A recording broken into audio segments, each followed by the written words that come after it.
Bonjour à toutes et à tous, j'espère que vous allez bien. Éric Béliveau, généalogiste amateur, passionné d'histoire et créateur de la chaîne Raconte-moi mes ancêtres. Lors de la dernière vidéo, je vous ai fait une mise à jour de la généalogie de la famille Blanc entre 1918 et 1921.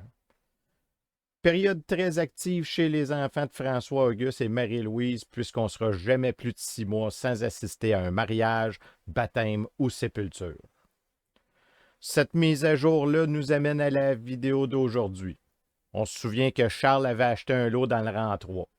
On se souvient aussi qu'il s'est marié en 1918 avec Emilia Cabana de Notre-Dame-de-la-Paix. On dit que qui prend mari prend pays, mais c'est pas le cas de Charles. Lui, c'est le contraire. Ça vous tente-tu d'écouter ça? On se revoit dans quelques instants.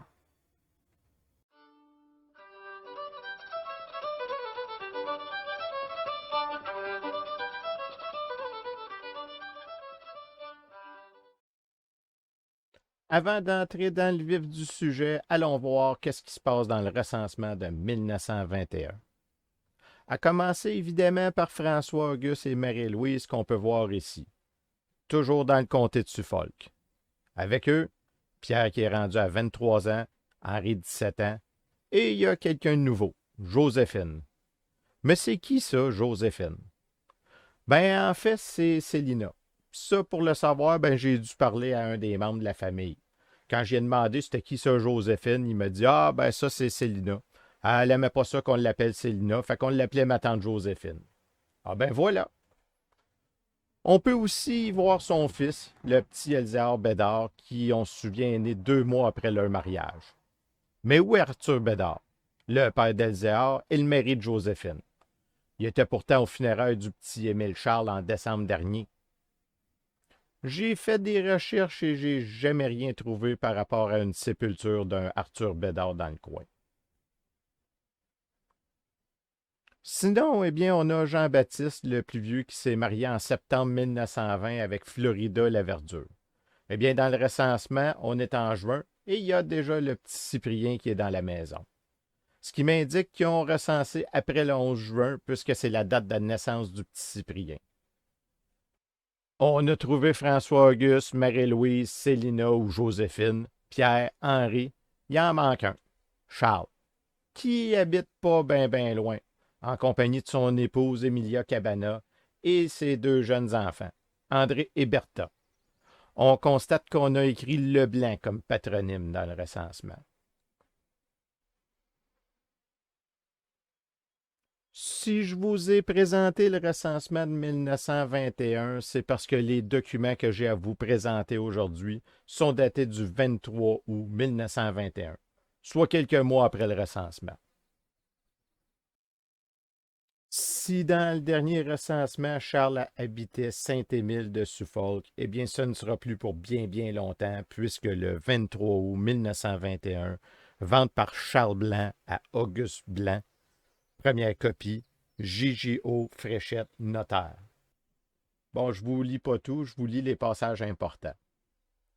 L'an 1921, le 23 août, devant Joseph Jérôme Omer Fréchette, sous-signé notaire public pour la province de Québec, résident à Saint-André-Avelin, district de Hall, et y pratiquant. Comparait.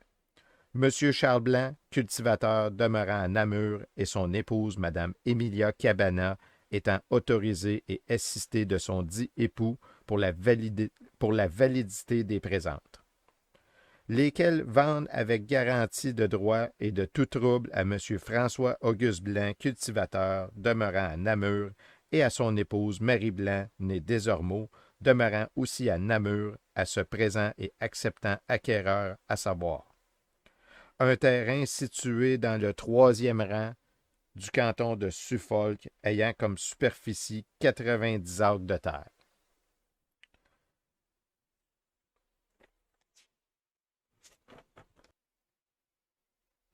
Et ici, on a le montant de 800 pièces courant de capital qui sont payés comptant lors des présentes, donc quittance générale et finale. Bon, là, ce qui est intéressant aussi, c'est ici, à la fin de la 2e page, on mentionne Le terrain présentement vendu est un terrain qui a été donné par le vendeur à la vendeuse lors d'un contrat de mariage en date du 15 août 1818 par acte passé devant Zacharie Richard, notaire, et enregistré au bureau d'enregistrement du comté de Labelle. Donc, Charles, une fois qu'il s'est marié, il avait donné son terrain à Emilia. Et bon, blablabla, et lecture faite devant les parties qui ont signé, à l'exception de la dite Dame des Ormeaux. Puis là, on a la signature de François-Auguste Blanc, de Charles Blanc, Emilia Cabana et du notaire Fréchette. Donc, Charles, qui avait acheté le lot en décembre 1917, a réussi à construire bâtisse, puis l'a vendu à son père. Mais où va se retrouver Charles?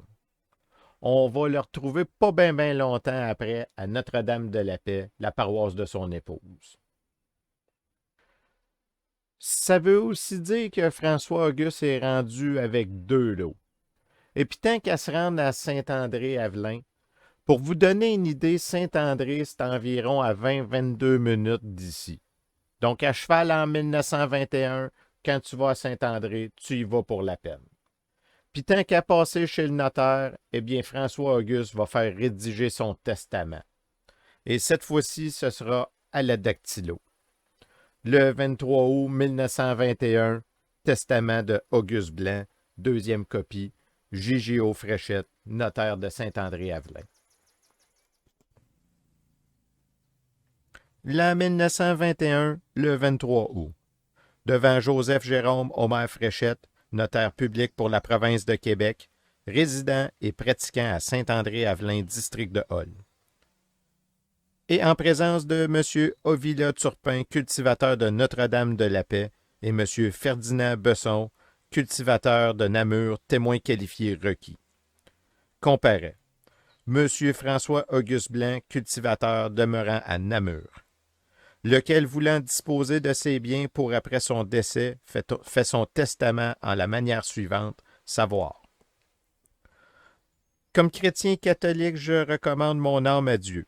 Je veux et entends que mes dettes soient payées et mes torts réparés.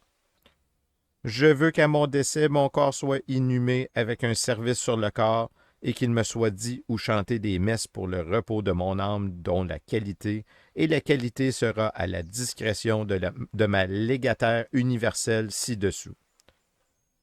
Je donne et lègue à mon épouse, Dame Marie Desormeaux, que j'institue ma légataire universelle en toute propriété. La totalité de tous et chacun de mes biens, tant meubles qu'immeubles que j'aurai, et délaisserai à mon décès, avec les charges et conditions ci-dessous. La charge par ma dite légataire universelle de remettre les biens que je lui lègue présentement à mes enfants issus de mon légitime mariage avec elle, ne devant pas avantager un autre mari, ni le faire vivre sur mes dits biens. Le partage à mes 10 enfants se fera de la manière que ma dite épouse l'entendre, et sans conserver d'égalité. Je révoque par les présentes tout testament ou codicile antérieur au présent testament, auquel seul je m'arrête comme contenant de mes dernières volontés. Et après lecture de ce testament fait par le notaire sous-signé au testateur en présence des témoins, le testateur a déclaré en la même présence l'avoir bien entendu et compris et y persister comme contenant ses dernières volontés. Et lecture faite comme dit, le testateur et les témoins et le notaire ont tous signé les uns en présence des autres. François-Auguste Blanc, Ovila Turpin, Ferdinand Besson et Joseph Jérôme Omer Fréchette, notaire de Saint-André-Avelin. Eh bien, il s'en passe des choses dans la famille Blanc dans cette période-là. Si vous avez aimé la vidéo d'aujourd'hui, n'hésitez pas à le mentionner en cliquant sur le bouton j'aime, en commentant, en partageant ou encore en vous abonnant à la chaîne YouTube si ce n'est pas déjà fait. Sachez que la série Histoire d'une maison n'est pas la seule série où je parle de la famille Blanc. Dans la série Parlons ancêtres aussi, je parle fréquemment de la famille Blanc. Entre autres, celle du recensement de 1931. Je vous mets le lien en commentaire si ça vous intéresse. Lors de la prochaine vidéo, on va parler de Pierre Blanc ou Peter White, comme il se faisait appeler. Une vente de terre par la couronne. On se revoit dans une prochaine vidéo.